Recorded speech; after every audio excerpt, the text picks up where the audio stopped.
नमस्कार, मैं हूं शिवनाथ झा आर्यावर्त इंडोनेशियन.com के यूट्यूब चैनल कतरन से। दोस्तों, 70 के दशक में पटना के मोइनुल हक स्टेडियम में एक सांस्कृतिक कार्यक्रम का आयोजन किया गया था, जिस स्टेडियम में क्रिकेट, फुटबॉल आदि मैच हुआ करते थे। बिहार के ही नहीं, पूरे भारतवर्ष के खिलाड़ी वहां जाकर खेलते थे। वहां विभिन्न प्रकार के राष्ट्रीय अंतर्राष्ट्रीय मैच होते थे। उस स्टेडियम में सांस्कृतिक कार्यक्रम का आयोजन होने के बाद यह बिहार सरकार उसमें अपनी जो उसकी सहमति है वो दे दी थी। और उसके बाद जनसत्ता अखबार में एक समाचार प्रथम पृष्ठ पर छपा था और उसमें लिखा था, उसका जो शीर्षक था वो शीर्षक था कि खेल के मैदान में थिरकेंगी अभिनेत्रियों की घुंघरू। पाठक जो उसे पढ़े, रोचक लगा, बात आई, बात चली गई। ये बात आने और जाने के बीच भारतवर्ष में यह परंपरा आज से नहीं, बहुत पुरानी है। यहां लोगों में जो संवेदना होनी चाहिए, जो वेदना होनी चाहिए, वो नहीं है। माफ करिएगा, जो लोग सुन रहे हैं, हो सकता है कि इसको कोई राजनीतिक मुद्दा नहीं बनाएंगे, लेकिन हकीकत की बात बता रहा हूं। हम किसी विषय पे जो हमारा सकारात्मक पहल होनी चाहिए तत्काल, वह नहीं हो पाता है। भारत में खेल के मामले में चाहे लोग जितना भी ढिंढोरा पीट लें, अधिकारी से लेके मंत्री शंत्री, जितने भी लोग जो विभिन्न प्रकार के एसोसिएशन है, दुनिया भर के सैकड़ों एसोसिएशन हैं, चाहे कबड्डी को हो, कुश्ती को हो, क्रिकेट हो, फुटबॉल हो, कोई पंचायत लेवल पे ओलंपिक खेल रहा है तो कहीं राष्ट्रीय लेवल पे ओलंपिक की समिति बनी हुई है। लेकिन हकीकत यह है कि उसमें किसी भी अधिकारी को, किसी भी राजनेता को इन तमाम चीजों के मामले में कोई विशेष दिलचस्पी नहीं है।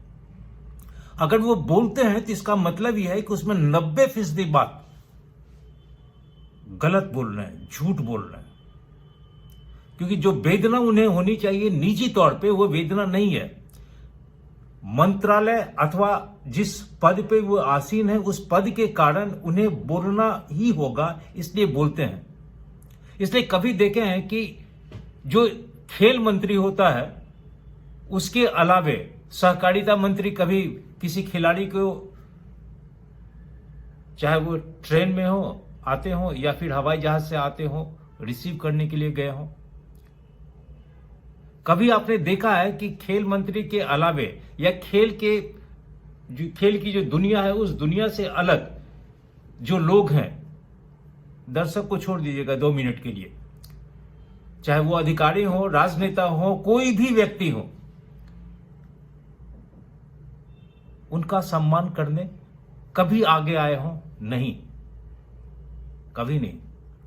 अगर कोई जिलाधिकारी इस मामले में अगर आते हैं, उनके जिला में अगर कोई खेल कूद होता का आयोजन हुआ है, तो जिलाधिकारी इसलिए जाते हैं कि वो जिला के मुख्य हैं और उन्हें समाज का बहुत ही संभ्रांत व्यक्ति समझ के लाया जाता है कि आप चलिए।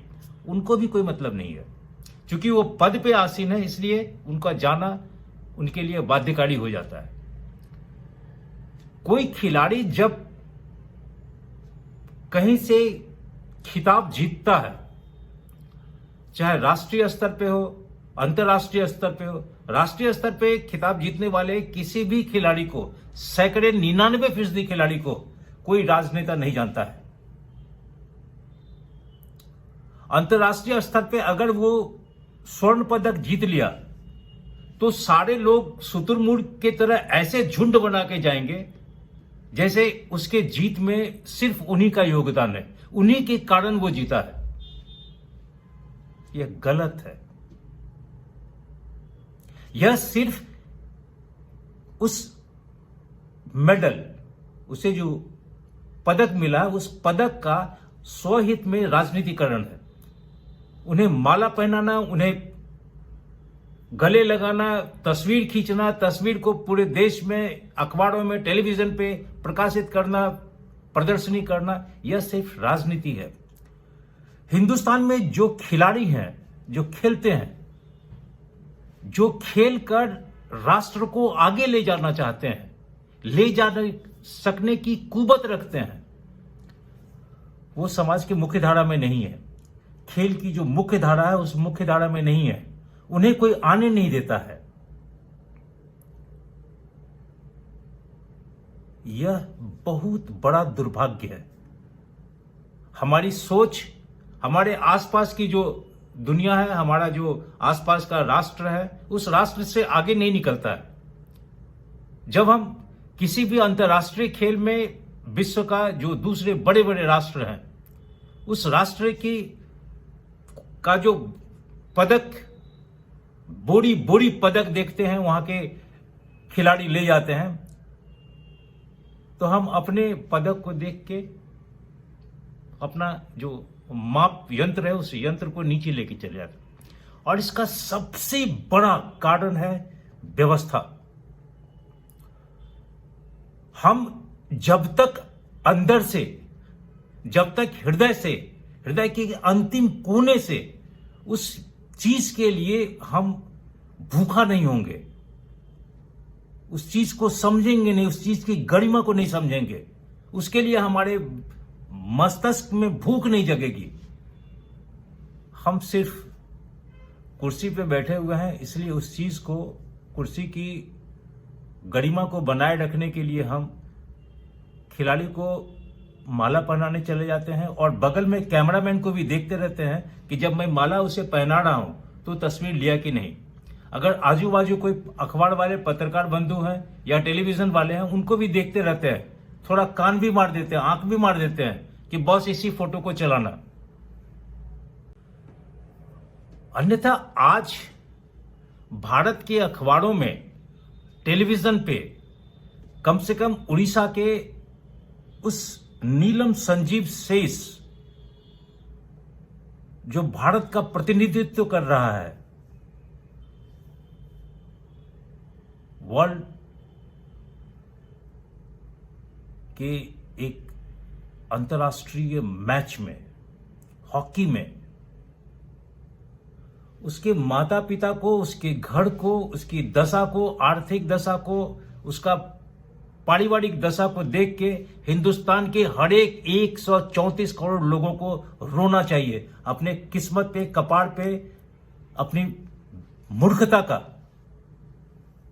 ढोंग का सर पीटना चाहिए।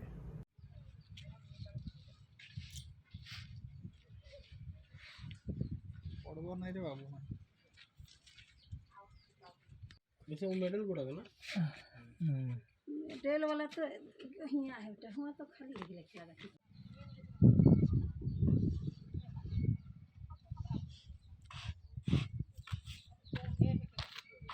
नहीं बनने से मोबाइल लेना पड़ेगा। खेल में जब तक राजनीति खत्म नहीं होगी, और ये राजनीति खत्म नहीं होने वाली, राजनेता तो बैठे रहेंगे खेल के मंत्रालय से लेके और फाइल तक, फाइल पे बैठ जाते हैं पलथी मार के, अधिकारी से लेके नेता तक, और अपने अपने लोगों को भेजने के लिए तवज्जो देते हैं ताकि वो जाए। उनको कोई मतलब नहीं है कि राष्ट्र के पदक मिलेगा। अगर कोई बोलते हैं तो गलत बोलते हैं, क्योंकि अगर ऐसा नहीं होता तो खेल के मामले में जितने स्कैम्स हुए हैं, चाहे वो मैदान बना, आज भी झारखंड में आज भी मुकदमा चल रहा है, सीबीआई जांच कर रही है। जो ब्लैक मैजिक करने वाले लोग हैं वो एक घर को छोड़ देता है। हम विश्व के स्तर पे अपने खिलाड़ी को देखना चाहते हैं। विश्व में जितने भी तगमा है, जितने पदक हैं, उसे बोरी में भरकर अपने देश में लाना चाहते हैं। लेकिन खिलाड़ी को क्या क्या मिलना चाहिए, क्या क्या सुविधा मिलनी चाहिए, इसके लिए फाइल पे ठीक है ना संजय वैसे तो सन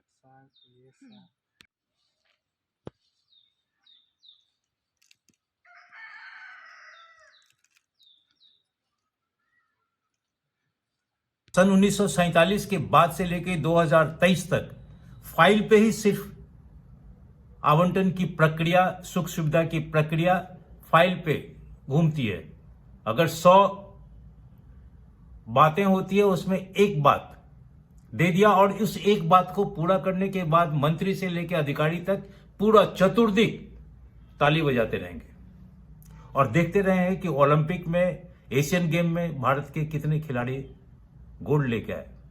मैं इसी वीडियो में आप आगे देखेंगे कि मैं दीपक कोच गवे साहब भारतीय जो खेल पत्रकारिता है उसके एक बहुत अच्छे व्यक्ति हैं, एक बहुत अच्छे संपादक रहे हैं, बहुत बेहतरीन लिखते हैं।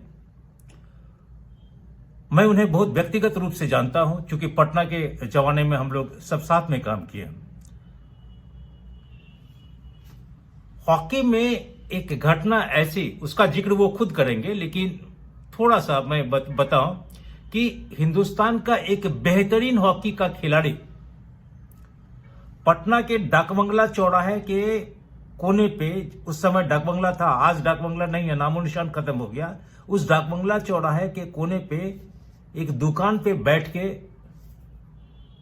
चाय बिस्किट खा रहा था, जबकि उसी शहर में कॉर्पोरेट घराने के बड़े बड़े जो कंपनियां हैं उनका एक मैच हो रहा था। उनके अधिकारी लोग 5 स्टार 3 स्टार जो बड़े बड़े होटल्स हैं उसमें मुर्गा का टांग भी तोड़ रहे थे और दारू भी पी रहे थे, लेकिन जो खिलाड़ी था वो डाकबंगला चौराहे पे चाय और बिस्किट खा रहा है। नेता लोग नहीं जानते होंगे। दोस्तों नमस्कार, मैं दीपक कोच गवे आप सभी का अभिनंदन करता हूं। और आज मैं बहुत दिनों तक बड़े अखबारों में स्पोर्ट्स एडिटर भी रहा और बाद में अन्य विधाओं में भी मैंने काम किया। खेल से काफ़ी लगाव रहा और खेला भी। आज हम बताएंगे आपको हॉकी के बारे में। हॉकी अभी आपको पता है कि इंटरनेशनल टूर्नामेंट हो रहा है उड़ीसा में, और उस टूर्नामेंट में भारत ने अभी तक प्रदर्शन अच्छा किया है। और क्या है हॉकी, क्यों हॉकी इतनी पिछड़ सी गई और क्यों हॉकी के लोगों को तिरस्कृत किया गया हमारी विभिन्न सरकारों द्वारा, हमारे स्पॉन्सर जो हैं बड़े बड़े स्पॉन्सरों के द्वारा, और क्यों हमारे हॉकी खिलाड़ियों का मनोबल अभी तक नहीं बढ़ा। जबकि आपको याद होगा कि एक समय हॉकी हमारे देश की आन बान और शान थी। जब ओलंपिक्स खेलों में भारत का झंडा लहराता था, पूरा देश झूम जाता था और पूरे देश में लोग हॉकी की ही चर्चा करते थे, हॉकी के बड़े बड़े खिलाड़ियों की चर्चा करते थे। मैं आपको आज कुछ ऐसी कहानी बताऊंगा जिसे मैंने अपने अखबारों में लिखा है, मीडिया में डाला है, और उसको आपसे साझा करूंगा और आपको बताऊंगा कि हमारी हॉकी के खिलाड़ी क्यों लोगों को भाते नहीं, न सरकार न कोई। और शुरुआती दौरों में ओलंपिक्स में हमने आईपीएल के लिए बड़े बड़े कंपनियां स्पॉन्सर करती है और हॉकी के लिए कोई नहीं खड़ा होता। जो कि आप कहते थे हॉकी मेरा राष्ट्रीय खेल है, हालांकि हॉकी की पैदाइश मिस्र में हुई थी। तब भी जिस तरह से आपने 1928 से 60 और उसके बाद भी ओलंपिक्स में जिस तरह से आपने गोल्ड मेडल जीता या सिल्वर जीता या ब्रॉन्ज जीता, आपको पदक तालिका में कम से कम नाम दिलाने का श्रेय उस समय हॉकी को ही जाता है। चाहे वो अंतिम पायदान पे एक गोल्ड के साथ हो, एक सिल्वर के साथ हो या एक ब्रॉन्ज के साथ हो, वही था वो टीम। तो क्यों हमारी हॉकी टीम को आप आज तक तमाम, चाहे वो केंद्र सरकार हो, चाहे राज्य सरकारें हो, चाहे ओलंपिक संघ हो, कोई बहुत बड़ा अब एक एक खिलाड़ी जीत कर आता है, ठीक है, अभी हाल में जो हॉकी की टीम की लोग जीत कर आए उन्हें पुरस्कृत किया गया, मगर उस हिसाब से नहीं किया जिस हिसाब से अन्य खेलों को किया जाता है। तो ये डिस्क्रिमिनेशन क्यों? काहे नहीं हमारे हॉकी खिलाड़ियों की रोजगार की व्यवस्था होती, उनके परिवार कहाँ है? आप झारखंड में देखिए, हॉकी का जाल है, अगर चाहे तो झारखंड से हॉकी की पूरी टीम निकाल सकते हैं, मगर आप लोगों ने ध्यान नहीं दिया। आपका पड़ोसी राज्य उड़ीसा ने इसमें एक जबरदस्त पहल किया और इस पहल को मैं सैल्यूट करता हूँ। और आज चूंकि नवीन पटनायक भी हॉकी के खिलाड़ी रहे, उन्होंने ध्यान दिया, और अब किसी के ध्यान में हॉकी अभी भी नहीं। देखिए, हम हॉकी के खिलाड़ी मेहनत करके जीतते हैं, हमारे खेल मंत्री, हमारे अन्य नेता झंडा लेकर जय जयकार करते हैं, मगर उनके वेलफेयर की कोई बात नहीं करता। तो ऐसा नहीं होना चाहिए। हॉकी में आप अगर जाएंगे तो मैं एक कहानी बताऊंगा इसके बाद, और सच्ची घटना बताऊंगा कि हॉकी की क्या दुर्दशा, हॉकी के प्रति लोगों का क्या। अन्य खेलों को आपने उतना नहीं बढ़ाया, फुटबॉल भी उसी स्थिति में है, क्रिकेट सिर्फ आगे बढ़ा है, एथलेटिक्स में थोड़ा आप जीत रहे हैं, तीरंदाजी में जीत रहे हैं, निशानेबाजी में, बॉक्सिंग में, इन सब चीज़ों में आपने भारत का नाम बढ़ाया। क्यों हॉकी के खिलाड़ी बिना बिना किट्स के ही मैदान में उतर जाते थे, उनकी कोई सुविधा नहीं। अभी तुम विजुअल लेना और दादा को माँ को इसको काम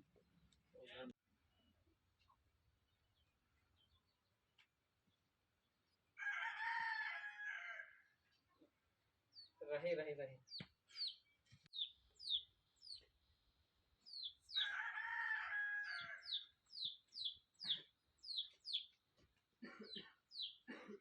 अगर नवीन पटनायक ने अंतर्राष्ट्रीय हब बना दिया है अपने उड़ीसा को, और हर एक डिस्ट्रिक्ट में जितने भी जिले हैं उन्होंने अपनी पहल से 400 करोड़ रुपए देकर पूरी ओलंपिक टीम को तैयार किया, और हर जिले में एस्ट्रो टर्फ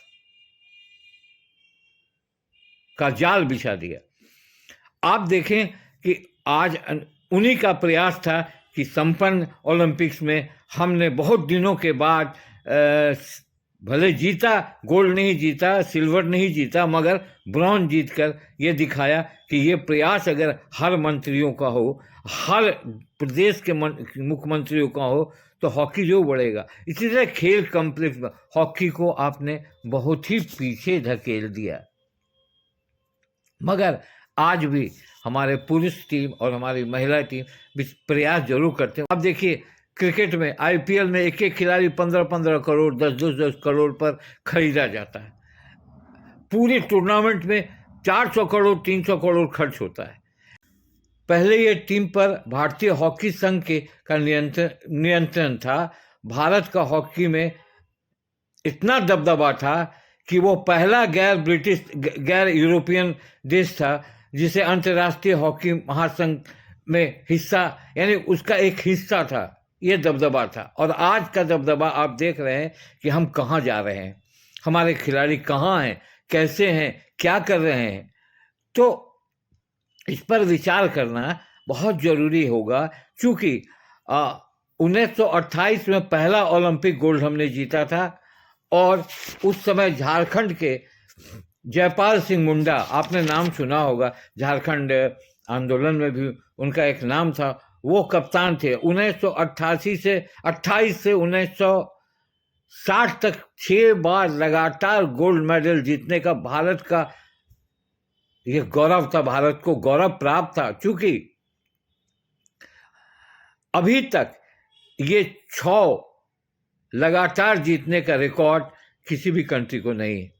यानी 134 मैच खेला के गया था, 83 में जीत के साथ विविध सर्विस टीम बनी हुई थी। मगर इन दिनों आपने देखा होगा कि हम क्रिकेट के प्रति कितने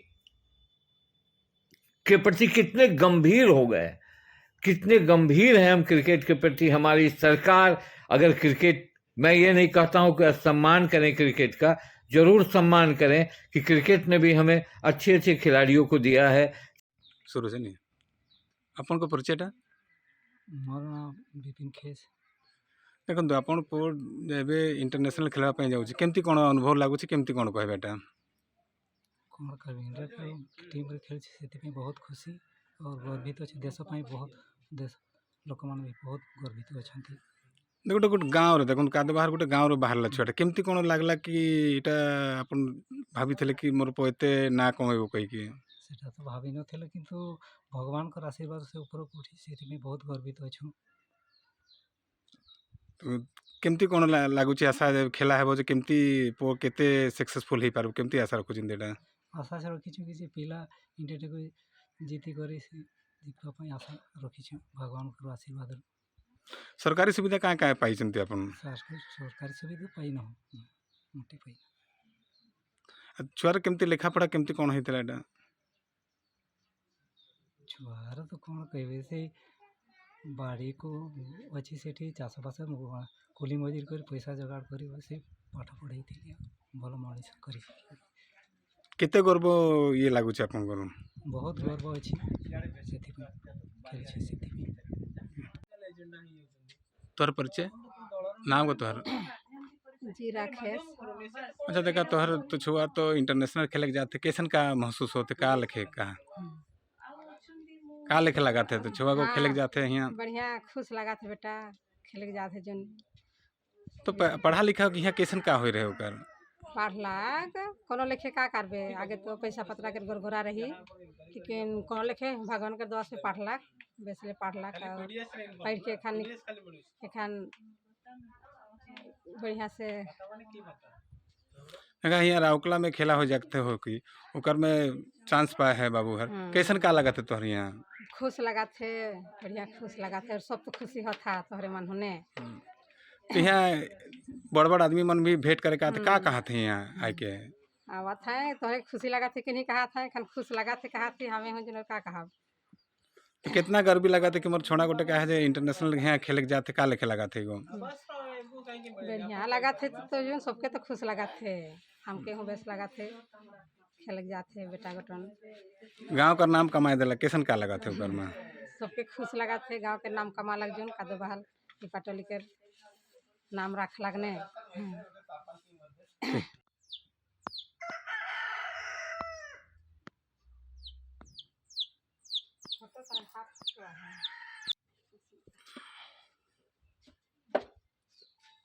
ସେଟା କାଣ ଅଛି ଦାଦା ମେଡାଲ हाँ मेडल सब बाहर करन दो टिका एक देखिबा है उल्टा है भाई बने याद है दीपक रहे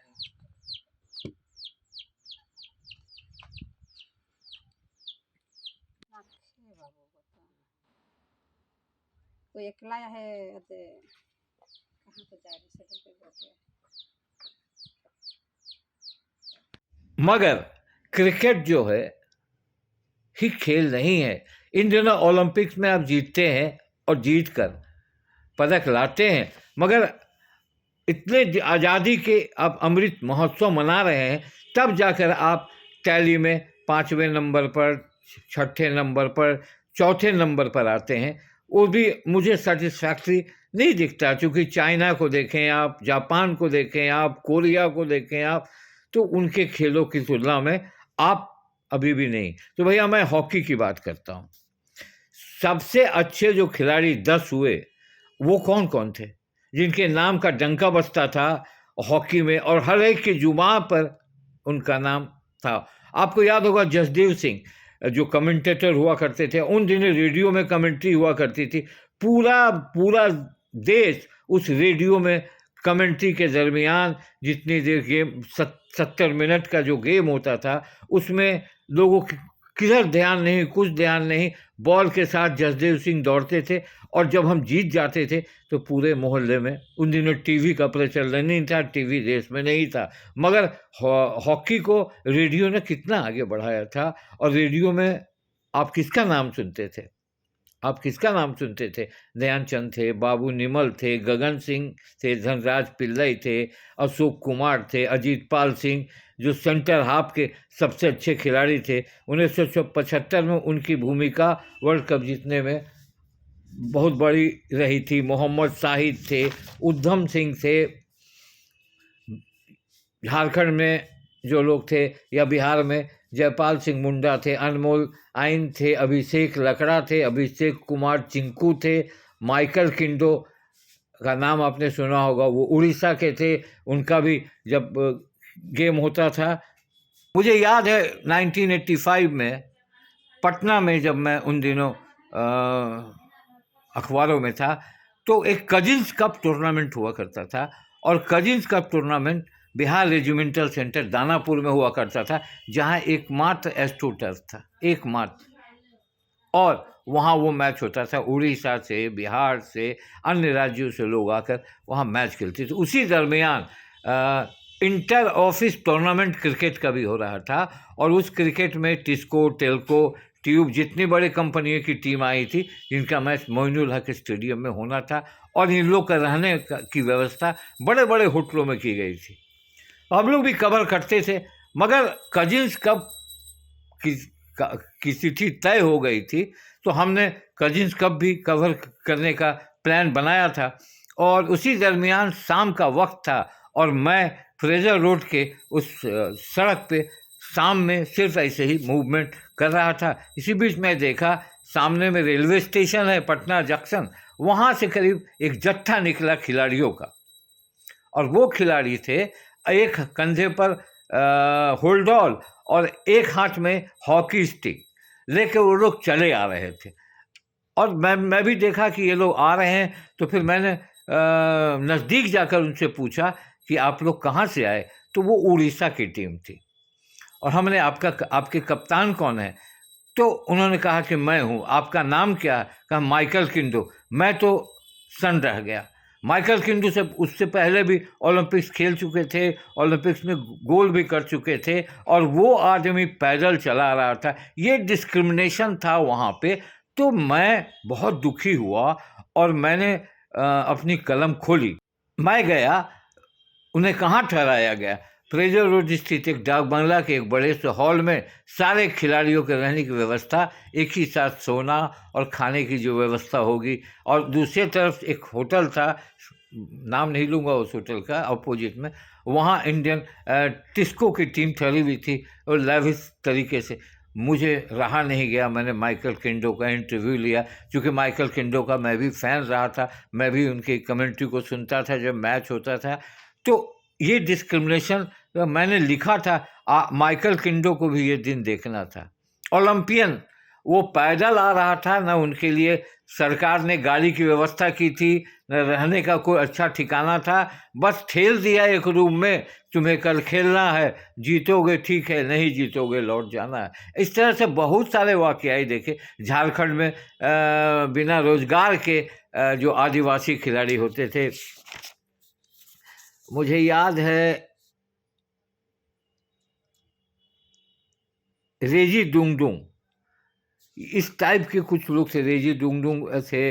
और झारखंड उस समय नहीं बना था, मगर बिहार के थे। आज तक बिहार सरकार ने एक एस्ट्रोटर्फ नहीं बनाया। जो माइकल किंडो को जो सरकार डाक बंगला में रख सकती है 12 खिलाड़ियों 14 खिलाड़ियों मैनेजर के साथ, उन्होंने आज तक एस्ट्रोटर्फ नहीं बनाया। और अभी भी अगर आप सर्वे कर लें तो जो अभी झारखंड बना है, उस राज्य में अभी भी फसल काटनी पड़ेगी, इतने हॉकी के खिलाड़ी मिल जाएंगे, क्योंकि उन्हें सरकार कोई मदद नहीं करती है, सरकार उनके लिए कुछ नहीं सोचती है।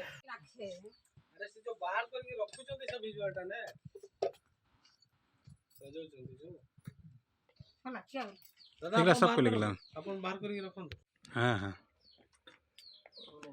स्टोरी रो लाइन जाने पड़नो पेडी भीतर बाहर करते।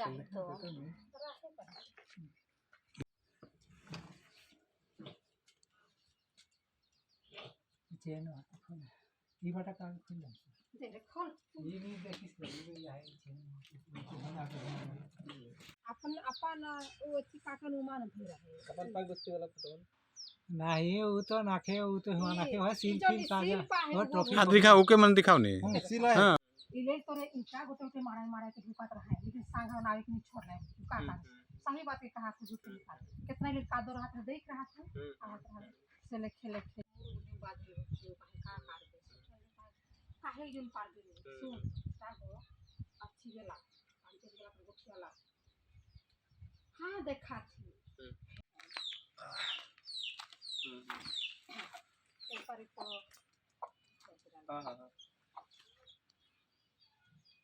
एक दिन बोले मैं कहलो जे एरे में देख के नहीं पारा कहलो संग में ठीक है भाई दे साल में देबे कहलो साल भर में पैसा दे छी का का से ले खेले खेले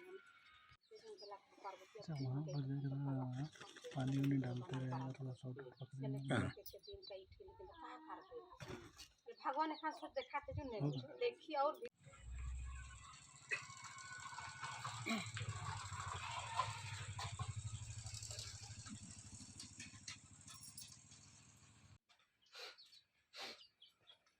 आधार लाइनो भइल जाए हाँ हाँ निकले तुले बाहर बाहर मारे अधिकारी नेता के पीछे पीछे लगे रहेंगे कि कहीं नेताजी गुस्सा नहीं जाए, कहीं ट्रांसफर नहीं हो जाए। उनकी क्षमता नहीं है, उनकी सोच नहीं है कि वो किसी भी खिलाड़ी को आगे ले जाएंगे।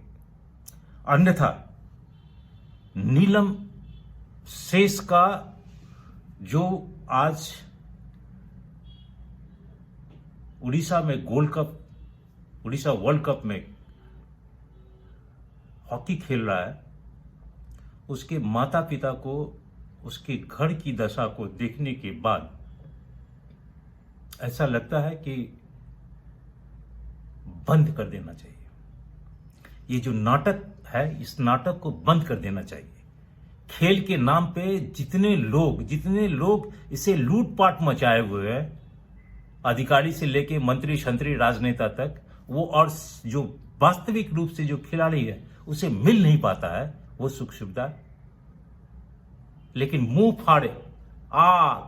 फाड़े आसमान की तरह ये देखते रहते हैं कि कैसे कोई खिलाड़ी राष्ट्रीय और अंतर्राष्ट्रीय स्तर से पदक लाएगा। और जैसे ही पदक आया तो बस गले मिलना, फोटो खिंचाना, अखबार में देखना, उनके बारे में बात करना। लेकिन वही व्यक्ति अगर 10 मिनट की बात उस मंत्री के सामने खड़ा हो जाए तो मैं दावा करता हूं कि 100 में 99% राजनेता से लेके अधिकारी तक उस व्यक्ति को नहीं पहचानेंगे।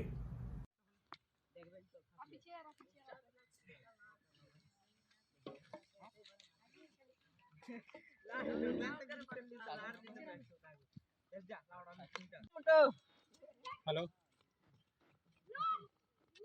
नहीं वो है तखन जगह देख ले जाओ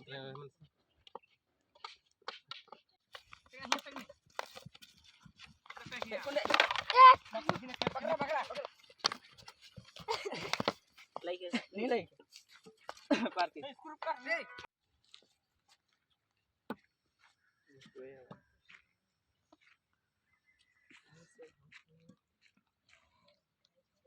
जाने का है